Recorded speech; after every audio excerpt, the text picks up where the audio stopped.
Everyone, welcome to Anubha study facts. आज हम बात कर रहे हैं guys child development and pedagogy में एक most important topic learning disabilities के बारे में। ये आपके CTET, MP TET, UP TET, किसी भी प्रकार का कोई भी स्टेट का टेट हो वहां पर आप लोगों के लिए बहुत ज्यादा बेनिफिशियल है। स्पेशली गाइस सी टेट और एमपी टेट में तो इससे क्वेश्चन पूछा ही जाता है, तो ये बहुत ज्यादा इंपॉर्टेंट टॉपिक है गाइस। सेशन पसंद आए तो लाइक कीजिएगा और अपने फ्रेंड्स, फैमिली मेंबर्स जो लोग टीचिंग एग्जाम्स की तैयारी कर रहे हैं उन लोगों के साथ शेयर कीजिए। चलिए आज का सेशन शुरू करते हैं। तो आज हम बात कर रहे हैं लर्निंग डिसेबिलिटीज की। लर्निंग डिसेबिलिटीज, अधिगम अक्षमताएं।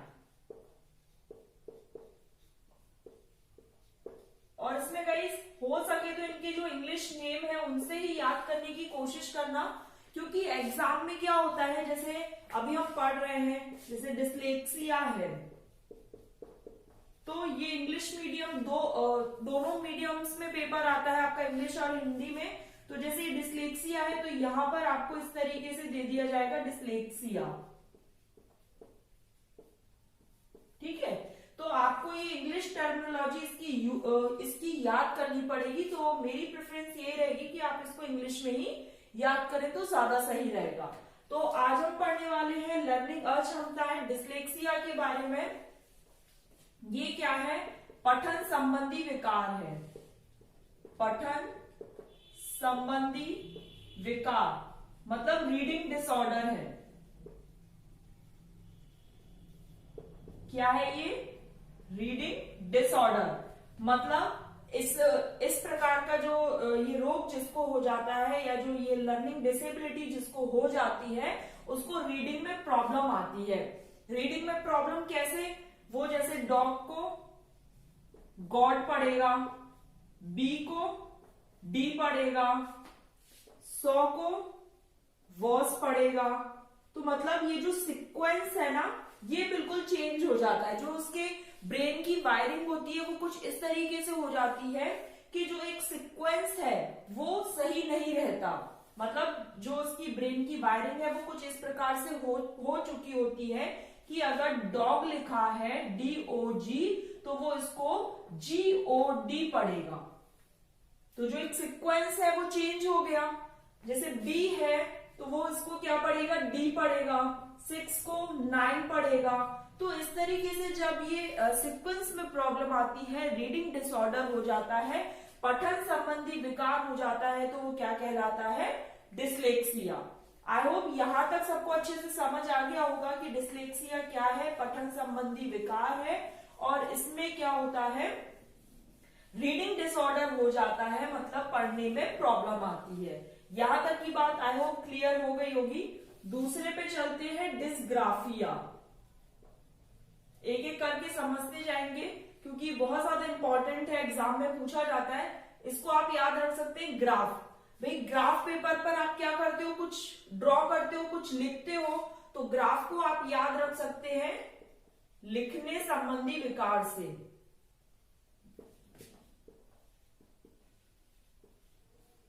ठीक, मतलब राइटिंग डिसऑर्डर जब हो जाता है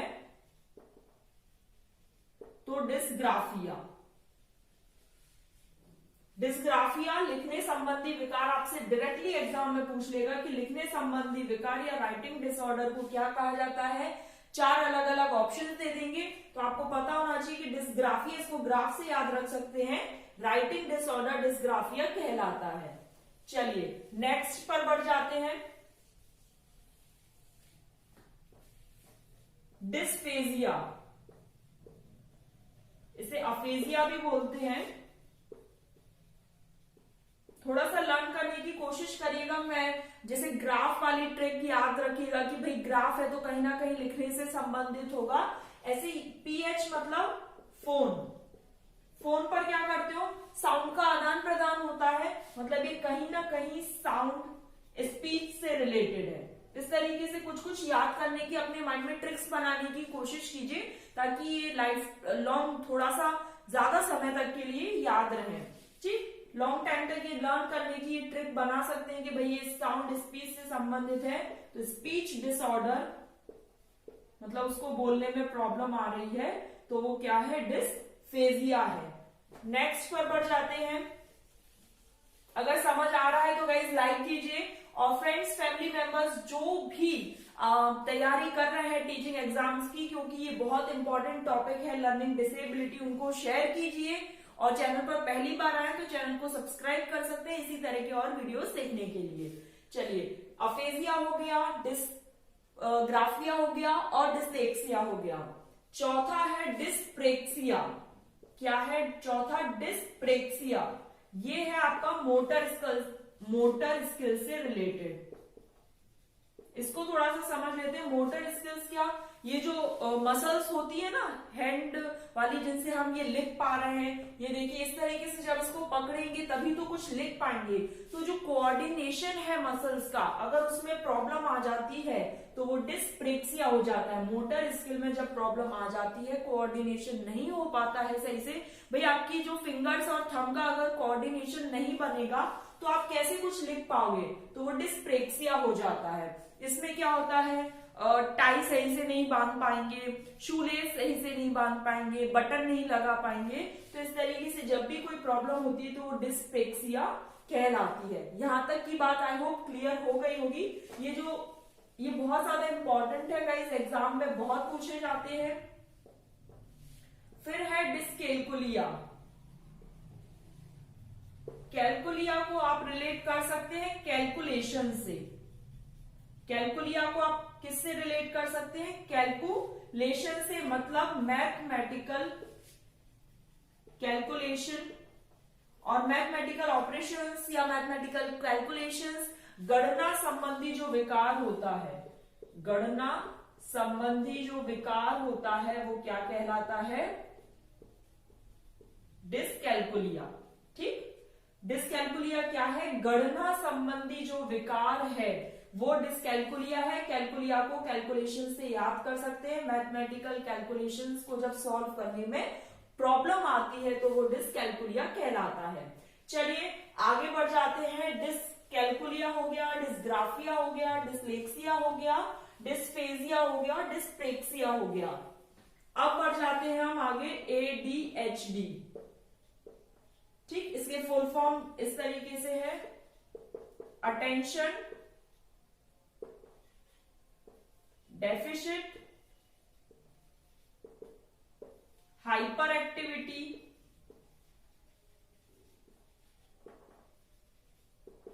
डिसऑर्डर।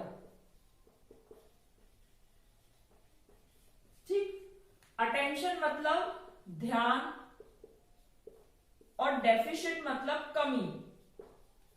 इसको आप ऐसे याद रख सकते हो। ठीक, अटेंशन मतलब ध्यान देना और डेफिशिट मतलब होता है कमी। जब बच्चा किसी भी चीज की तरफ ध्यान उसका कम जाए और वो कैसा हो, हाइपर एक्टिव हो।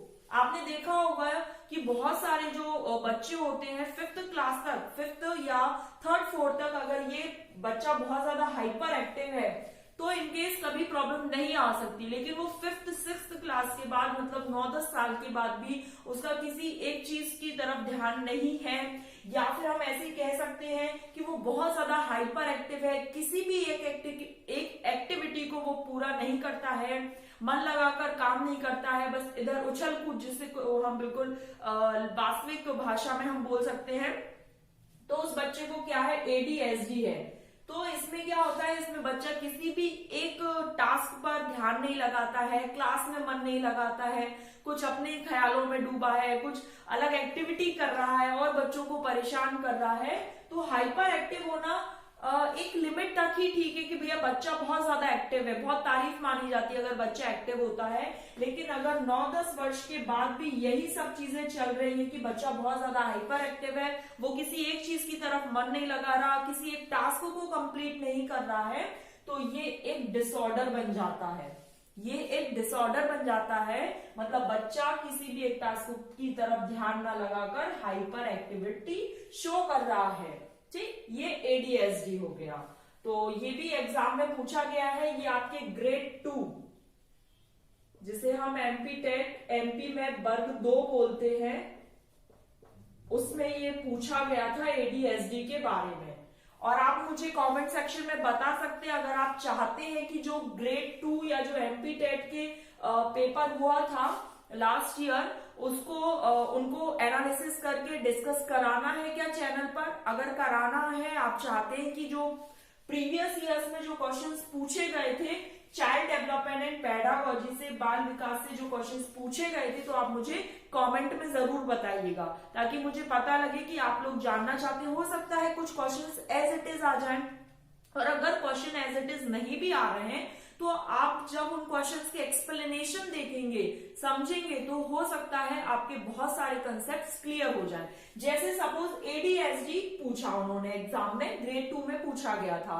अब एडीएसडी और जो 4 ऑप्शन अलग अलग दिए रहेंगे भाई, डिस्फेजिया, डिस्कैल्कुलिया या फिर डिस्लेक्सिया, तो मैं उन ऑप्शंस को भी आपके सामने एक्सप्लेन करूंगी ताकि हो सकता है कि कभी वो एडीएसडी ना पूछकर हो सकता है आपसे डिस्लेक्सिया का क्वेश्चन पूछे, तो आप हर तरह से हर चीज के लिए रेडी रहें। तो आप मुझे कमेंट सेक्शन में बताइएगा।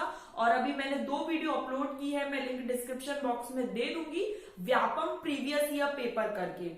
उस पर अगर अच्छा रिस्पॉन्स आता है, आप लोग कमेंट्स में बताते हैं कि हाँ आपको एमपी टेट की ग्रेड 2 में जो क्वेश्चन पूछे गए थे वो एक्सप्लेनेशन चाहिए, उसका आंसर, पूरा आंसर और आंसर के साथ एक्सप्लेनेशन भी हो, तो आप मुझे कमेंट सेक्शन में जरूर बताइएगा। चलिए आज का हम आगे सेशन बढ़ाते हैं। एडीएसडी वाली बात हो गई, ये है attention deficit hyper activity disorder. इसमें बच्चा क्या होता है, केवल एक टास्क की तरफ ध्यान नहीं लगाता है, वो उछल कूद करता रहता है, क्लास में बिल्कुल शांति से नहीं बैठता है।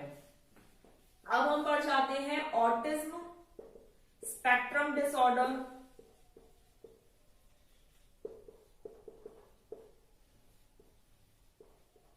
इसमें क्या होता है, जो बच्चा होता है वो कम्युनिकेशन में उसको प्रॉब्लम होती है, वो बातचीत नहीं कर पाता है। सोशली, भाई जब कोई बातचीत नहीं करेगा, अपने आप को सोसाइटी से सेग्रीगेट करके रखेगा, तो उसमें वो सोशली एक्टिव भी नहीं हो पाएगा, सोशली इनएक्टिव हो जाते हैं ये बच्चे। और एक ही एक बात को रिपीट करते रहते हैं, रिपीटेटिव मोड में रहते हैं। इस तरीके से आप समझ सकते हैं, मतलब उनके मन में एक चीज आ गई, एक बात पकड़ ली, वो बार बार उसी बात को दोहराते रहेंगे, तो ये ऑटिज्म डिसऑर्डर होता है।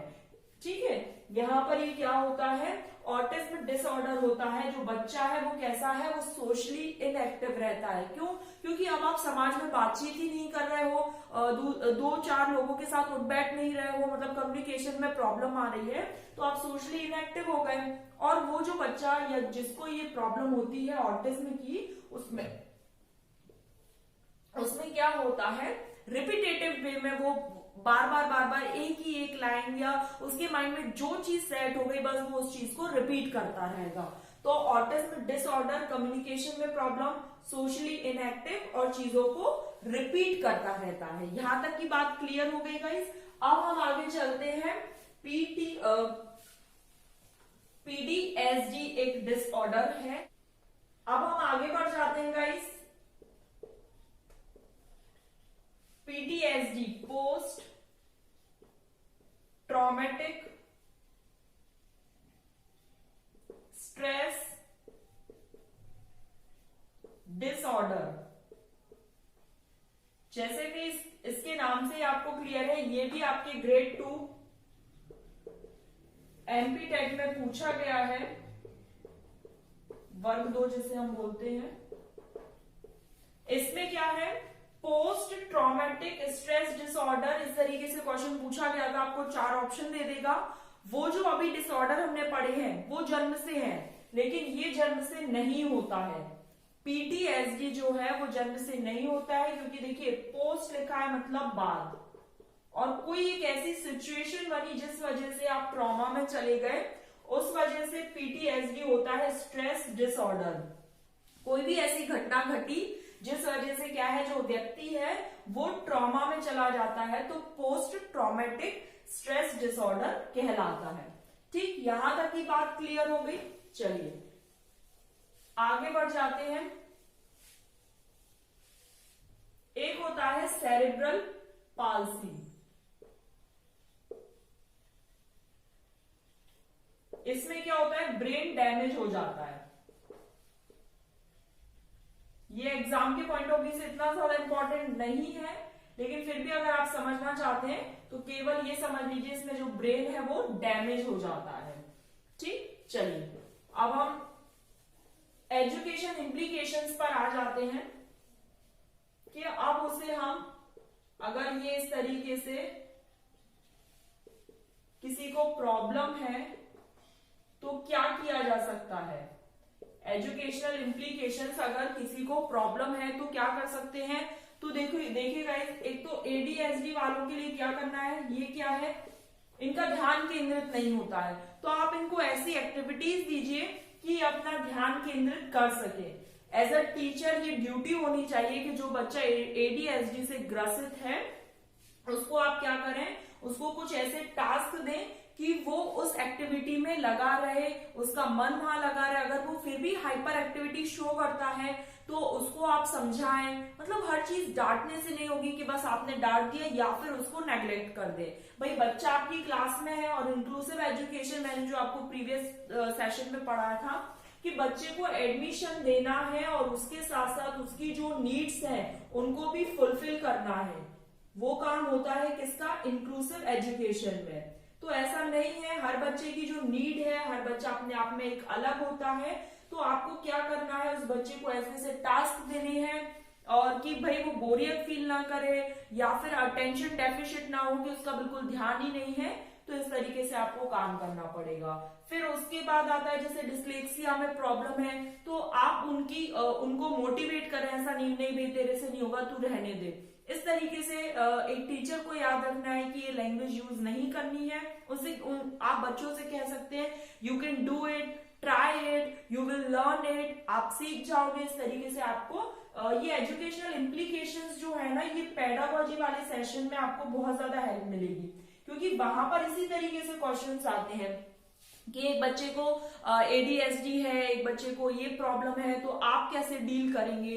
तो आपको ये चीजें समझनी है कि आपको जो भी ऑप्शन, मैंने अपने एमसीक्यू वाले सेशन में, अगर आपने नहीं देखा है, जो एक सीरीज चल रही है हमारी बेस्ट 1000 एमसीक्यूज की, लिंक आपको डिस्क्रिप्शन बॉक्स में मिल जाएगी। मैं जब भी उसमें ऑप्शनल क्वेश्चंस करवाती हूँ तो उसमें मैंने आपको हर बार बताया कि 4 ऑप्शन आपको पहले रीड करने हैं, क्योंकि सफिशिएंट टाइम है भाई, 2.5 घंटे का पेपर है, 150 क्वेश्चन है, 1 मिनट एक क्वेश्चन के लिए मिल रहा है। तो आप सबसे पहले उन क्वेश्चंस को पढ़ें और फिर जो आपको लगता है कि ये यहाँ पर बच्चे की भूमिका को उन्होंने सेंटर में नहीं रखा है तो आप उसको अवॉइड कर दें। उसके बाद अगर ऐसे वर्ड्स यूज किए जा रहे हैं टीचर के द्वारा जो एक बच्चे के हित में नहीं है, उसको अवॉइड करें। तो इस तरीके से गाइस, एक मैं आपको ये पेडागोजी के लिए एक अलग से सेशन बनाऊंगी जिसमें जो कुछ वर्ड्स हैं उनको मैं बताऊंगी कि अगर जहां कहीं भी आपको ये ऑप्शन में दिख जाए उनको बिल्कुल देखते ही साथ आपको अवॉइड करना है। मतलब वो ऑप्शन हमारा आंसर कभी नहीं हो सकता जब तक क्वेश्चन में नॉट ना दिया हो। ठीक है, इस तरीके से आप मुझे कमेंट सेक्शन में बताइएगा। अगर आप इस तरह की वीडियो चाहते हैं तो एक उस पर भी मैं अलग से वीडियो बनाऊंगी, ताकि वो जो टाइम है 1 मिनट से भी अगर कम टाइम किसी वर्ड को देखकर हमें लग रहा है कि हम सॉल्व कर सकते हैं, क्योंकि क्या होता है पेडागोजी में बहुत लेंदी ऑप्शंस दे देते हैं। तो कुछ वर्ड्स मैं ऐसे छांट कर आपको बिल्कुल बता दूंगी, उससे क्या है आपको ये पता चल जाएगा कि हाँ ये वर्ड दिख गया, ये तो हमारा ऑप्शन है ही नहीं, ये कैंसिल हो गया, बाद बाकी के जो ऑप्शन है उनकी तरफ चलते हैं। तो गाइज, जो आज लर्निंग डिसेबिलिटी थी ये हमने कंप्लीट कर ली है। एग्जाम के पॉइंट ऑफ व्यू से बहुत ज्यादा इंपॉर्टेंट है। सेशन पसंद आए तो लाइक करना, फ्रेंड्स फैमिली मेंबर्स जो लोग भी टीचिंग एग्जाम्स की तैयारी कर रहे हैं, क्योंकि चाइल्ड डेवलपमेंट बाल विकास एक ऐसा सब्जेक्ट है जो टीचिंग एग्जाम्स में पूछा ही जाता है। चाहे किसी भी स्टेट का टेट हो वहां पर भी चाइल्ड डेवलपमेंट होगा, चाहे आपका केवीएस हो वहां पर भी चाइल्ड डेवलपमेंट होता है। तो अब क्या करना है, आपको ज्यादा से ज्यादा शेयर करना है और चैनल को सब्सक्राइब कर सकते हैं। अगर आप चैनल पर पहली बार आए और इसी तरह की और वीडियोस देखना चाहते हैं तो चैनल को सब्सक्राइब कीजिए, बेल आइकन प्रेस कीजिए और पीडीएफ के लिए आप जुड़ सकते हैं हमारे टेलीग्राम चैनल से। लिंक आपको डिस्क्रिप्शन बॉक्स में मिल जाएगी। Thanks for watching this.